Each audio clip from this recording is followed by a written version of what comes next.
ಏನೋ ಕೊಟ್ಟೆ ಅಲ್ಲ? ಶರತ್,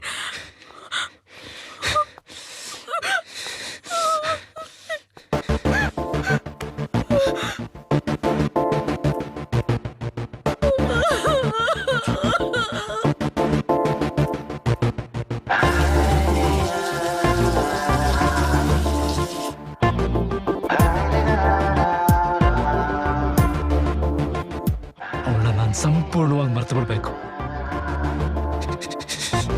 ಸ್ವಾತಿ, ಏನಾಗಿದೆ ನಿನ್ಗೆ? ಎಲ್ಲಿಗೆ ಹೋಗ್ತಾ ಇದ್ಯಾ? ನಾ ಊರ್ಗ್ ಹೋಗ್ತಾ ಇದ್ದೀನಿ ಮಧು. ಅವನಿದ್ ಕಡೆ ನಂಗೆ ಇರಕ್ಕಾಗಲ್ಲ. ಸ್ವಾತಿ, ನಿಂತ್ಕೋ ಸ್ವಾತಿ.